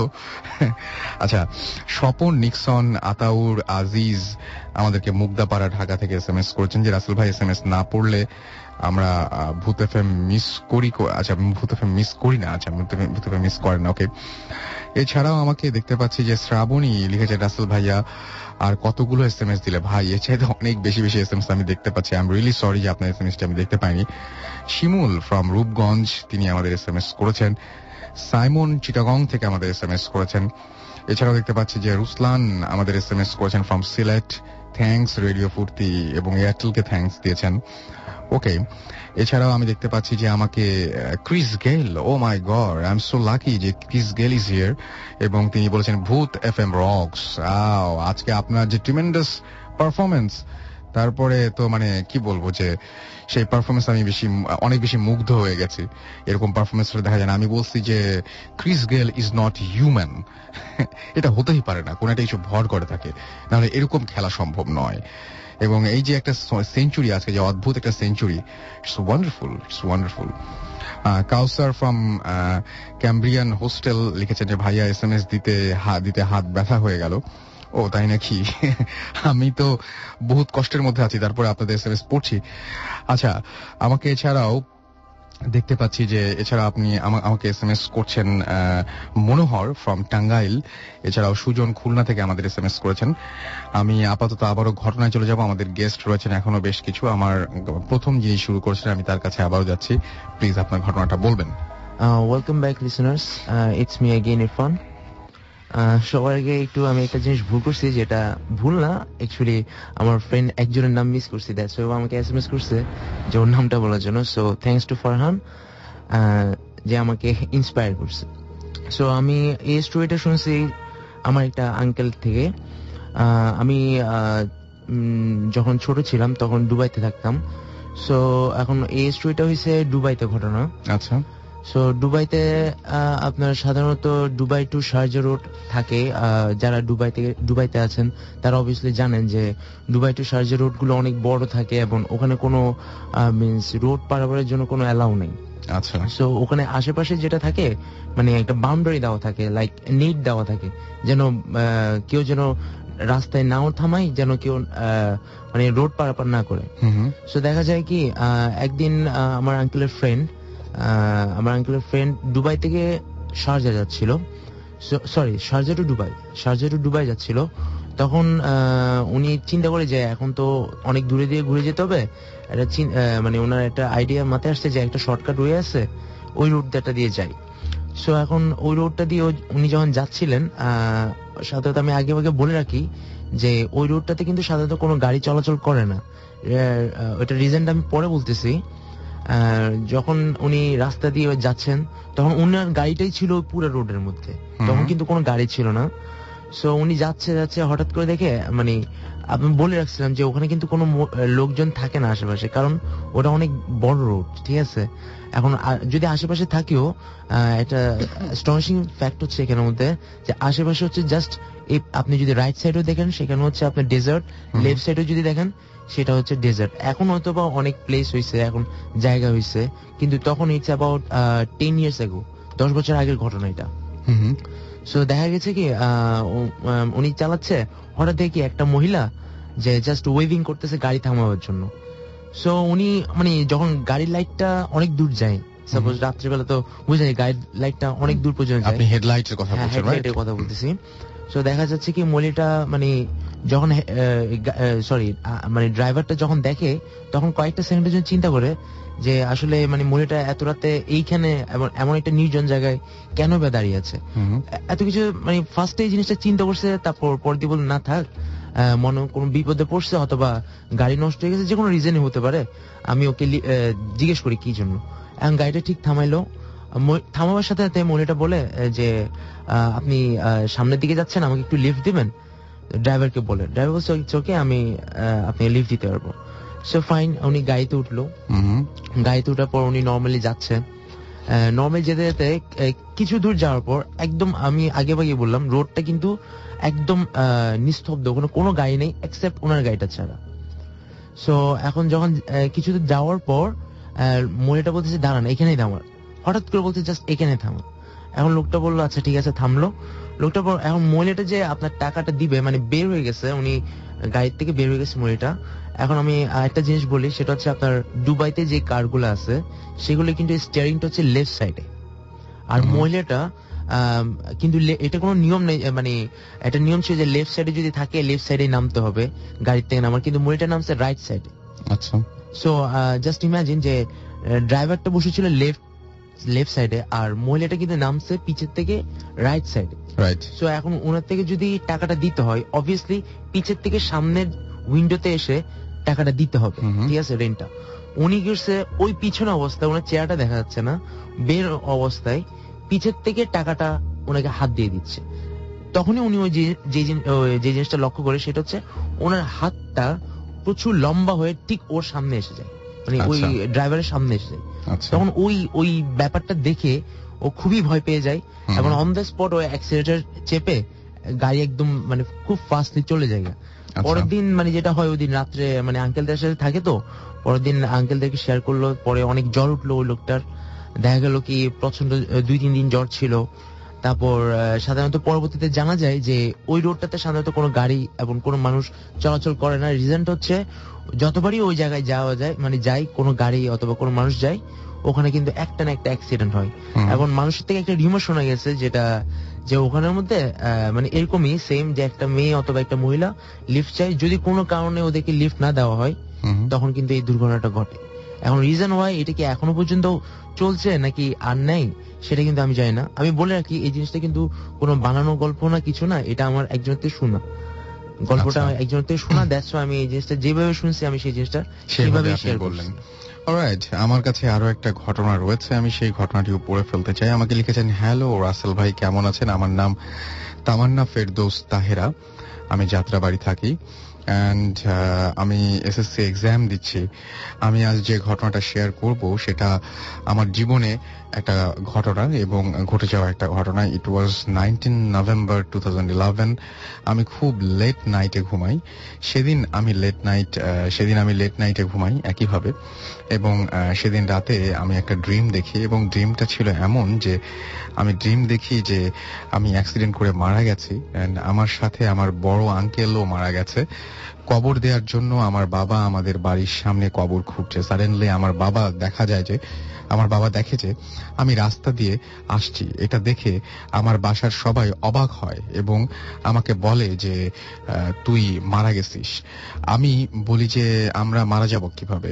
দেন আমার রিলেটিভরা আঙুল দিয়ে দেখায় যে দেখায় যে হ্যাঁ ঘরে তোর লাশ রাখা আছে। বাট আমি যতই ওই লাশটার কাছে যাই ততই আমার হাত পা অবশ হয়ে আসে এবং এবং মাটিতে বসে এবং আচ্ছা এবং মাটিতে বসে আচ্ছা তারপরে কি বুঝতে পারিনি।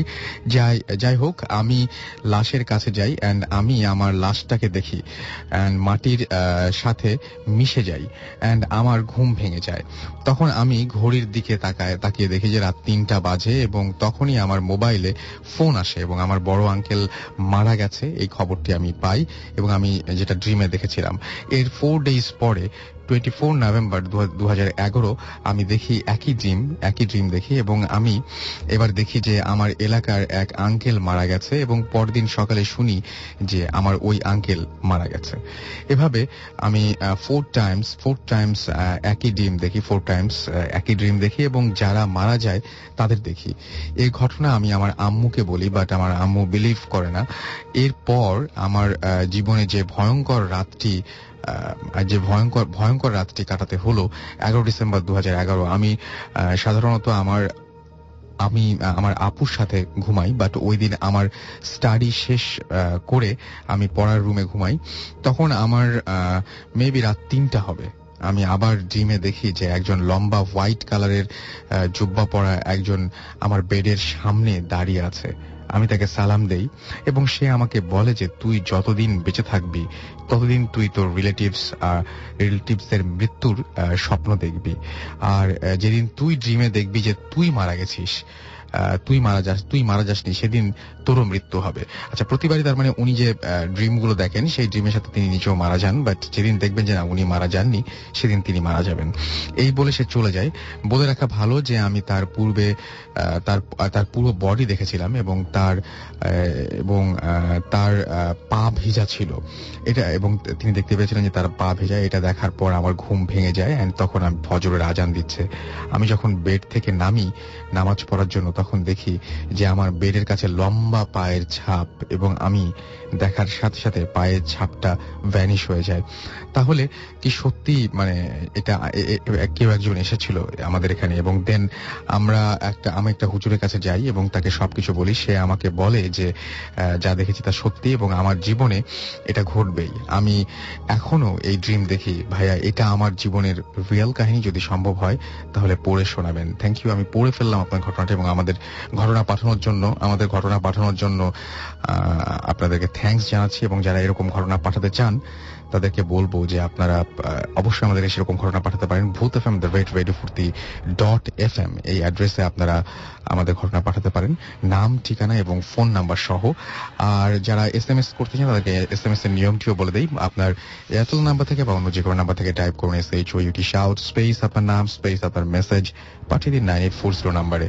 অ্যান্ড আমাকে সাকিব সাব্বির সিলেট জাল্লারপাট থেকে SMS করেছেন যে বাবা আচ্ছা আমার বাবা রাকিব, আমার মা হাজেরা খাতুন, মামা রাশেদ, তাদের সাথে বসে ভূত এফএম শুনছি।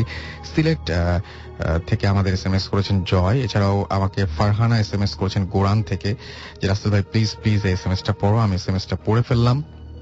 আমাকে ডার্ক ফ্রেন্ড SMS করেছেন সিলেট থেকে। সুপার প্রোগ্রাম রাসেল ভাই, থ্যাংক ইউ। আপনাকে অনেক ধন্যবাদ জানাচ্ছি। আপনার ভালো লাগছে এবং এতক্ষণ পর্যন্ত আপনি আমাদের সঙ্গে রয়েছেন। আলামিন রিয়া নেত্রকোনা থেকে SMS করেছেন যে এটা আমার ফার্স্ট SMS। অনেক ট্রাই করি ভূত দেখার জন্য কিন্তু ভূত দেখা হয় না। পায়েল চট্টগ্রাম থেকে SMS করেছেন যে রোদ হোক আর বৃষ্টি হোক রাসেল ভাই আপনি আমার SMS পড়বেন না, তাই না? আল্লাহ, আপনার কথাটা পুরোপুরি ভুল প্রমাণিত হয়ে গেল। আনিস কোরাল TNT কলোনি থেকে গুলশান থেকে লিখেছেন যে রাসেল ভাই খুব ভয় লাগছে। আমি আর আমার ওয়াইফ আপনাদের শো শুনছি কিন্তু বাইরে যেতে পারছি না। ওকে। ফেরদৌস সুমন হেতেম খা সবজিপাড়া রাজশাহী থেকে লিখেছেন এবং তিনি বলছেন যে আচ্ছা প্লিজ কিছু একটা বলছেন তিনি যে আচ্ছা তিনি বলছেন যে 7 দিন পর পর তিনি ভূত এফএম শোনেন, সুতরাং মনে হয় সময়টা কমাতে বলছেন বা এরকম কিছু একটা। বাট আমার মনে হয় যে আপনি স্পষ্ট করে লিখতে পারেন বাংলায়। নুশাদ ওর ওল্ড ঢাকা থেকে লিখেছেন যে আসসালামু আলাইকুম ভাই, আমার এসএমএসটা কি পড়বেন না? আমি কিন্তু আপনার এসএমএসটা পড়ে ফেললাম। সৈকত চিটাগং থেকে লিখেছেন যে আমি আপনার বন্ধু নিলয়ের, আচ্ছা আমি আমার বন্ধু নিলয় আর মাহবুব একসাথে ভূত এফএম শুনছি। সঞ্জীব আমাদেরকে এসএমএস করেছেন এবং তিনি বলছেন যে আচ্ছা ওনারা কিভাবে ফলসকে ট্রু করেন, আই ডোন্ট বিলিভ ইট। আচ্ছা আপনি যদি বিলিভ না করেন সেটা টোটালি আপনার ব্যাপার, বাট আপনি বিলিভ করবেন কি করবেন না, বা আপনাকে বিলিভ করানোর জন্য কিন্তু আমরা এখানে বসে নেই, আমরা আপনাকে এন্টারটেইন করার জন্য আছি। এবং আমরা যে ঘটনাগুলো সবাই বলছে সেই ঘটনাটা আপনি এন্টারটেইন হচ্ছেন কিনা সেটা হচ্ছে সবচাইতে বড় ব্যাপার। আদারওয়াইজ এখানে আমরা কেউ চুলচেরা বিচার করতে বসিনি। আর আমার আপনার কাছেও প্রশ্ন সঞ্জীব, যে আপনি কি ঘটনা শুনতে বসেছেন নাকি সত্যি মিথ্যা বিচার করতে বসেছেন? আর একটা ছোট্ট কোয়েশ্চেন করি, আমি জানি যে যারা এখানে বলছেন তাদের খারাপ লাগে, যারা এখানে আসেন এবং কথা বলেন তারা অনেস্টলি সব ঘটনাগুলো বলেন, বাট এটা টোটালি আপনার ব্যাপার, আপনি বিশ্বাস করবেন কি না করবেন। একটা কথা আপনাকে জিজ্ঞেস করি, আপনি যখন কোনো হরর মুভি কেনেন মার্কেট থেকে, তখন আপনি কি জন্য কেনেন? এটা কি আপনার ভালো লাগে বলে কেনেন, নাকি আপনার মনে হয় যে না এটা দেখে আমাকে বিচার করতে হবে, যিনি গল্প লিখেছেন তিনি সত্য ঘটনা লিখেছেন না মিথ্যা ঘটনা লিখেছেন, নাকি সত্য ছিল নাকি এটা মিথ্যা ছিল, এটা বিচার করে দেখতে হবে? নাকি যিনি গল্প লিখেছেন তিনি লিখে ফেলেন যে ভাই এটা ট্রু স্টোরি, প্লিজ দেখবেন আমার ঘটনাটা, নাকি আপনি হরর ফিল্ম দেখেনি না? আমাকে একটু এসএমএসটা পরবর্তীতে জানাবেন। এন্ড আমি চলে যাব আমাদের পরবর্তী গেস্টের কাছে, তার কাছে ঘটনাটা শুনবো আমি, এবং তার একটা আজব ঘটনা ঘটেছে। সেই আজব ঘটনাগুলো বাদ দিয়ে রিসেন্টলি একজন আপনার সঙ্গে আসার কথা ছিল, আপনার নামটা শুরুতে একটু বলবেন? পুলক বলছিলাম। আচ্ছা পুলক, আপনার সঙ্গে আরো একজনের আসার কথা ছিল, আপনার বোন, তিনি আসতে পারেননি, কেন আসতে পারেননি? রাসেল ভাই আমি আপনাকে বলতে চাচ্ছি, গতকালকে আপনার সাথে আমার কথা হয়েছিল, আমার বোনকে নিয়ে আপনার এখানে আসার কথা ছিল। ওর নাম হচ্ছে আজমি। ছোটবেলা থেকে ওর সাথে প্যারানরমাল কিছু ঘটনা ঘটে আসতেছে। গতকালকে আপনার সাথে কথা বলার পরই আমি ওকে ফোন দিয়েছি যে আজমি, আমি তোমার সাথে আমরা এরকম, রাসেল ভাই আমাকে ফোন দিয়েছে, আমি তুমি ওখানে ওনার সাথে আমরা দুজনে অ্যাটেন্ড করবো। তো আমি ওকে বলার পর বললাম যে তুমি এক কাজ করো, তোমার সাথে যে ঘটনাগুলো ঘটেছে এরকম 2-3টা ঘটনা তুমি লেখো। আচ্ছা। তো বললো ঠিক আছে ভাই, আমি ঠিক আছে আমি ঘটনাগুলো লিখছি, আমি তাহলে বিকালবেলা আসবো। আমি বললাম ঠিক আছে তুমি বিকালে আসো। আমি তখন ওকে বিকাল 5টা-6টার দিকে ফোন দিলাম, বললো যে ভাই আমার শরীরটা ভালো লাগছে না, আমি ঘটনা একটা লিখছি, আমি আগামীকাল সকালে আসি। আমি বললাম ইটস ওকে, তুমি সকালবেলায় আসো। তো জাস্ট সন্ধ্যা 7:30 বা 8টা এরকম হবে, আমার ওর বাসা থেকে ফোন আসছে, ওর বড় বোন ফোন দিয়েছে আফরোজা। আচ্ছা। আমাকে বললো যে ভাইয়া আজমি তো হঠাৎ করে এরকম অসুস্থ হয়ে পড়ছে। আমি কি বললাম কি হয়েছে? বললো এরকম আপনি ঘটনা লিখতে বলছিলেন। ও ঘটনা লিখছিল, তো ঘটনা লিখতে লিখতে হঠাৎ করে ও বললো যে ওর হাত ব্যথা করছে। আচ্ছা। এবং সে হাত ব্যথা করার কারণে ঘটনা লিখতে পারছে না। তো ও যখন ঘটনা লিখছিল, প্লিজ বলেন। যখন ঘটনা লিখছিল তখন বিছানায় শুয়েছিল। ও অনুভব করলো যে বিছানার পাশে কে যেন বসে আছে। ও কিন্তু পাশে আসলে কেউ ছিল না। ও মনে করছে যে ওর ভাগ্নিরা পাশে হয়তো আছে, কিন্তু পাশে আসলে অরিজিনালি কেউ ছিল না। কিছুক্ষণ পর দেখলো যে ওর হাতে পেইন শুরু হলো। ও ঘটনা লেখা স্টপ, মানে একদম টোটালি স্টপ হয়ে গেল। তারপরে কিছুক্ষণ পরে ওর হাতটা মানে মোচড় দিয়ে পিছনে ব্যাকে নিয়ে গেছে। কে নিয়ে যাচ্ছে? পাশে কেউই নেই। এবং পাশাপাশি 2টা খাট ছিল, আর খাটে আমাদের এক রিলেটিভ শোয়া ছিল। ও কি করলো কি, সে মরানো অবস্থায় সেই খাটের উপরে থ্রো করলো। কেউ ফিকে, মানে মনে হলো যে ওকে ধাক্কা মেরে ওই খাটের উপরে ফেললো, এবং তার দুজনেই খাটের উপর থেকে নিচে পড়ে গেল। এবং আশেপাশে ওই রুমে ওনারা 2জন ছাড়া কেউই ছিল না, টোটালি কেউ ছিল না। এবং আমাদের বড় বোন এসে দেখলো যে আজমির গাড়ির উপরে দেখা যাচ্ছে যে সাদা রঙের আলো, এবং সে পড়ে আছে অসুস্থ অবস্থায়, এবং কোন জ্ঞান নেই, অজ্ঞান অবস্থায় পড়ে আছে। তারা বিছানার উপরে উঠাইলো ওকে বিছানার উপরে ওঠানোর পরে দেখা গেল যে ওর কোমরে একটা তাবিজ পরা থাকে, 4টা তাবিজ থাকে সেই কোমরে। তাবিজ গুলো নাই, তাবিজগুলো নাই। ওনারা তাবিজগুলো খুঁজে তাড়াতাড়ি করে খুঁজে দেখা গেল তাবিজগুলো নিচে পড়ে আছে। তাবিজগুলো ওনারা কোমরে বেঁধে দিল, কিন্তু তারপর ওর হুঁশ আসলো না। এরপরে সূরা জিন এবং অন্যান্য দোয়া দুরূদ পড়ার পরে প্রায় 2 ঘন্টা পরে ওর হুঁশ আসছে। এবং হুঁশ আসার পরে এই ঘটনাগুলো ওকে জিজ্ঞেস করলো হলো যে কি ঘটেছিল। বললো যে এরকম আমার হাতে কে যেন ধরে আমার হাতটা মোচড় দিয়ে আমাকে ওই জায়গায় ফেলাই দিছে। আচ্ছা। এবং এই ধরনের ঘটনা মাঝে মাঝেই ওর সাথে ঘটে। ওকে, থ্যাংক ইউ সো মাচ আপনার ঘটনা শেয়ার করার জন্য। এবং আমি বুঝতে পেরেছি যে দ্যাটস ওয়াই আজকে আপনার সাথে আপনার বোন নেই, আমাদের সাথে আসতে পারেনি এখানে।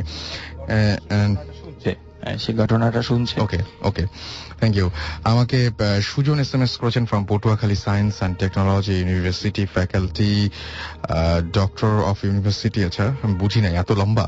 আচ্ছা, শুভ আমাদের SMS করেছেন এবং তিনি বলছেন যে কালকে তার ট্যুর রয়েছে, বাট ভূত FM শোনার জন্য তিনি ঘুমাতে পারছেন। আই এম রিয়েলি সরি যে আপনি এখন ঘুমাতে পারছেন না, বাট ভালো লাগলো শুনে যে আপনি এখনো পর্যন্ত আমাদের সাথে আছেন। তিনিও পটুয়াখালী ইউনিভার্সিটি থেকে আমাদের SMS করেছেন। আমি নয়ন, আপনার নতুন ফ্রেন্ড, আমি প্রতি উইকে ভূত FM শুনি। Thank you. শহীদুল মানিকগঞ্জ থেকে আমাদের SMS করেছেন, রাসেল ভাই টেক মাই সালাম, প্লিজ আমার SMS-টি পড়বেন। আমরা 3 ভাই জামিল, ইমন খোলা আকাশের নিচে বসে ভূত FM শুনছি। সাব্বির আমাদের SMS করেছেন পোরশা নওগাঁ থেকে যে রাসেল ভাই, this is my first SMS। বা আপনি খুবই লাকি, আমিও খুব লাকি যে আপনার প্রথম SMS-টা আমি পড়তে পেরেছি। আশিক ফ্রম সিলেট থেকে লিখেছেন যে ভাইয়া তুমি কি আমার SMS-টা পড়বা না, নাকি আমি আর SMS পাঠাবো না? আপনি অবশ্যই SMS পাঠাতে পারেন, আপনার SMS আমি পড়ে ফেলেছি। জমির সিলেট থেকে লিখেছেন, হ্যালো রাসেল ভাই, জুজুর স্টোরিটা বলবা কি? জুজুর স্টোরিটা আমি আজকে বলছি না, বাট আমি কথা দিচ্ছি যে খুব দ্রুত জুজুর পুরো এপিসোডটাই আমি রিপিট করব। এছাড়াও আমাকে SMS করেছেন দেখতে পাচ্ছি মোশারফ, মেহেদি, মহিবুল, তারা আমাদের SMS করেছেন গাজীপুর থেকে এবং তারা বলছেন যে ভাই 6টা SMS করেছি। আমাদেরকে নওশাদ SMS করেছেন ওল্ড ঢাকা থেকে এবং প্রথমে একটা সালাম দিয়েছেন, ওয়ালাইকুম সালাম, এবং তিনি বলেছেন যে আজিমপুরে যে ঘটনাটি শুনেছেন সেই ঘটনাটা সত্যি। এছাড়াও আমাদের SMS করেছেন সাইফুল মানিকগঞ্জ থেকে। আমাদেরকে ডক্টর মাসুম SMS করেছেন ঢাকা ক্যান্টনমেন্ট থেকে যে ভাইয়া ভৌতিস টিম কি ভালো আছে? হ্যাঁ, তারা ডেফিনেটলি ভালো আছে। আমার সাথে লাস্ট যে যোগাযোগটা হয়েছে তখন পর্যন্ত তারা ভালো ছিল এবং এখনো আশা করছি যে অবশ্যই ভালো আছে এবং খুব দ্রুত তারা আপনাদের সাথে যোগাযোগ করবেন। এখন তো খুব একদম অন এর ডেট সব ফিক্স হয়ে গেছে। সো এর মাঝখানে তারা একবার এসে অবশ্যই আপনাদের সাথে যোগাযোগ করবেন, যত ব্যস্ততা থাকুকই, কারণ এখন তো প্রচন্ড ব্যস্ততার মধ্যে প্রতিটা সময় যাচ্ছে। আর এছাড়া আমাকে জায়েদ তানজিলা SMS করেছেন, তারাও পটুয়াখালী থেকে, বা পটুয়াখালীর আজকে অনেক SMS। সুমাইয়া আমাদের লিখেছেন যে রাসেল ভাই আমি আপনার আমি আমার ভাই এবং ছোট খালা 3 জন মিলে তিনি 3 জন মিলে ভূত FM শুনছেন। অ্যাঞ্জেল আমাদের SMS করেছেন। এছাড়াও লুশান আমাদের SMS করেছেন। যারা SMS করতে চান তাদেরকে SMS করার নিয়মটি বলি, আপনার এয়ারটেল নাম্বার থেকে বা অন্য যে কোনো নাম্বার থেকে টাইপ করুন SHOUT শাউট স্পেস আপনার নাম স্পেস আপনার মেসেজ, পাঠিয়ে দিন 9840 নাম্বারে। চলে যাব আমাদের লাস্ট যিনি গেস্ট রয়েছেন তার কাছে এবং তিনিও আপনাদেরকে একটা ঘটনা শেয়ার করবেন। প্লিজ আপনার ঘটনাটা বলেন। হ্যালো লিসেনার, আমি মিজান। প্রথমে রাসেল ভাই আপনাকে অনেক ধন্যবাদ আমাকে আবার কল করার জন্য।